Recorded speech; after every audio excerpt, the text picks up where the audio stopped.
ఎంజరాయ్ గారు, పహల్గాం దాడికి కుట్ర చేసిన Pakistan field marshal Asim Munir career చూస్తే కనుక ఇప్పుడు పీక్స్లో ఉన్నట్టుగా తెలుస్తోంది. పహల్గాం దాడికి ముందు అసిం మునీర్ అంటే ఎవరో తెలియదు.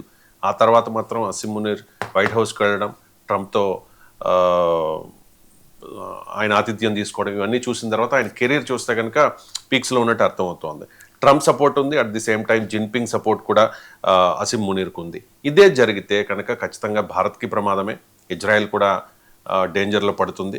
సో ఈ నేపథ్యంలోనే యూఏఈకి మన ఫారెన్ మినిస్టర్ జయశంకర్ వెళ్ళినట్టుగా తెలుస్తోంది. సో అజిత్ దోవల్ పేరు ఇక్కడ ప్రముఖంగా వినిపిస్తోంది. దురంధర్ 3 అవతారం ఎత్తాల్సిన అవసరం సమయం ఆసన్నమైంది అంటూ వార్తలు వస్తున్నాయి. మీ కామెంట్ ఏంటి? ఎస్ అండి, ఇప్పుడు అసిం మున్నీర్ అనే ఒక నియంత లాంటి సైనిక నియంత, సైన్యాధ్యక్షుడు, ఫీల్డ్ మార్షల్. కానీ ఇప్పుడు పాకిస్తాన్లో ఇరాన్, ఇస్లామాబాద్లో ఇరాన్కి అమెరికాకి మధ్య శాంతి చర్చల్లో ఈ అసిం మున్నీర్ 2 రకాల అవతారం ఎత్తాడు. ఈ అమెరికా ఉపాధ్యక్షుడు జేడీ వ్యాన్స్ వచ్చినప్పుడు సూటు ధరించి ఒక రాజకీయ నేతగా, పాకిస్తాన్ సుప్రీం లీడర్గా, రాజకీయ నేతగా అవతారం ఎత్తడం. తర్వాత కొన్ని గంటల్లోనే ఇరాన్ ప్రతినిధులు వచ్చినప్పుడు ఆయన ఆర్మీ డ్రెస్లో వెళ్ళడం. ఇది అంతర్జాతీయంగా ఒక పెద్ద చర్చనీయాంశం. ఎందుకంటే అసిం మునీర్ ఎవరో ఒక ఫీల్డ్ మార్షల్, సైన్యాధ్యక్షుడు, అక్కడున్న జర్దారి ప్రెసిడెంట్ బదులు, పాకిస్తాన్ ప్రధాని ఎవరు షహబాజ్ షరీఫ్ బదులు, విదేశాంగ శాఖ మంత్రి బదులు అక్కడ ఉండడం అనేది అతిపెద్ద చర్చనీయాంశం. అంటే పాకిస్తాన్లో లీడర్ ఎవరు, పాకిస్తాన్లో స్ట్రాంగ్ మెన్ ఎవరంటే అసిం మునీరే. ఇప్పుడు ఇది అంతర్జాతీయ సమాజంలో ఆయన ఎక్స్పోజ్ చేసుకున్నాడు. చూడండి, పాకిస్తాన్లో నిర్ణయం తీసుకునే అధికారం నాది అంటూ చూడండి. ఇప్పుడు యుఎస్ వైస్ ప్రెసిడెంట్ వచ్చినప్పుడు ఆయన చెప్పాడు. ఎందుకంటే అక్కడ షహబాజ్ షరీఫ్ని కానీ అధ్యక్షుడిని కానీ రానివ్వలేదు అకార్డింగ్ టు ప్రోటోకాల్. కాబట్టి ఇప్పుడు అసిం మున్నీరు యొక్క కెరీర్ అనేది పీక్ వెళ్ళింది అనే పరిస్థితి ఉంది. ఎందుకంటే పాకిస్తాన్, ఇస్లామాబాద్ ఎవరు ఒప్పుకోకపోయినా ఇరాన్, అమెరికాల మధ్య శాంతి చర్చలకు హోస్ట్ ఆతిథ్యం ఇచ్చి పాకిస్తాన్ ఒక పెద్ద స్టేచర్, అంతర్జాతీయంగా తన ఒక గొప్ప కీర్తిని మూటగట్టుకుంది. విఫలమైన ఇందులో ఎక్కువగా పాకిస్తాన్ విఫలమైంది, కానీ అసిం మునీర్ మాత్రం గెలిచాడు. ఎందుకంటే అంతర్జాతీయంగా నేనే టాపు, నేనే పాకిస్తాన్కి అధినేతనని చెప్పుకున్నాడు. కాబట్టి ఆయన కెరీర్ టాప్ మోస్ట్కి వెళ్ళిపోయింది.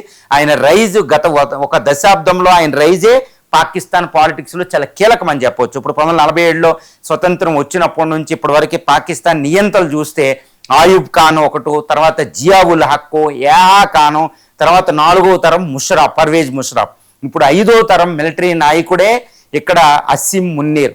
ఈయన రైజ్ అనేది ఇక పాకిస్తాన్లో తిరుగు లేకుండా తయారైపోయాడు. ఏదో సైనిక ముట్టడి లేదు, తర్వాత మిలిటరీ కూ అనేది లేదంతే. ఆయన ఆల్రెడీ అధికారం ఆయనకి సిద్ధించేసింది. రాజ్యాంగ సవరణ చట్టం కూడా జరిగిపోయింది. ఏదో ప్రైమ్ మినిస్టర్ అక్కడ నామకే ఉంటాడనమాట, ప్రజలు ఒప్పుకోరని, అంతవరకే ఉంది. అంతర్జాతీయంగా ట్రంప్ ఆయనకి యాక్సెప్టెన్స్ ఇవ్వడం జరిగింది. వైట్ హౌస్లో రెడ్ కార్పెట్ వేయడం, మిలిటరీ డీల్ కుదుర్చుకోవడం, అక్కడ వైట్ హౌస్కి వెళ్ళడం. ముషరఫ్ తర్వాత ట్రంప్ ఈయనతో ఎక్కువ ఫోన్ సంభాషణలతో పాకిస్తాన్లో కీలకం ఈయనే అని ట్రంప్ సపోర్ట్ కూడా ఉంది. అదేవిధంగా జిన్పింగ్ సపోర్ట్ కూడా ఈయనకే ఉంది. కాబట్టి వాళ్ళ మధ్యన పోటీతో ఈయన ఎదిగిపోయాడు. చాలా జాగ్రత్తగా దౌత్యం చేశాడు. షహబాజ్ షరీఫ్ ఉన్నా ఒకటే, లేకపోయినా ఒకటే.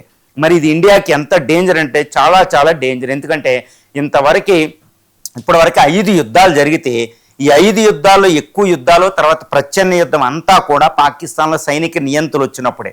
ఇప్పుడు ఈ వచ్చిన నియంత ఎవరో పర్వేజ్ ముషరఫ్, జియా ఉల్ హక్, యాహా ఖాను, ఆయుబ్ ఖాన్తో పోలిస్తే జిన్నా, జియా ఉల్ హక్ లాంటి డేంజరస్ పర్సన్ ఈ అసిం మున్నీర్.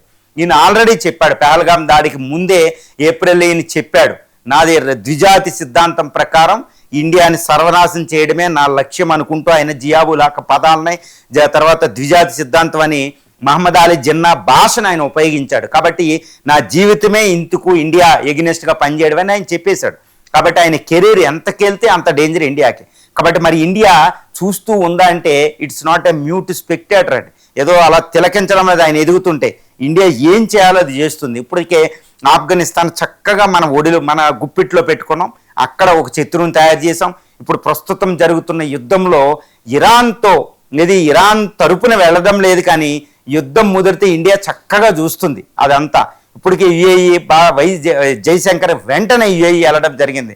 ఎందుకంటే ఆ గల్ఫ్ దేశాల ద్వారా ఇక్కడ హర్ముజ్ స్ట్రైట్ వీటిలో ఇండియా చాలా కీలక పాత్ర పోస్తుంది, అంత ఈజీగా అవడంలో. తర్వాత అజిత్ దోవాల్ ఎక్కడా కనపడతలా, మీరు అన్నట్టు దురంధర్ 3 లాగా ఈయన ఏం చేయాలో చేస్తున్నాడు.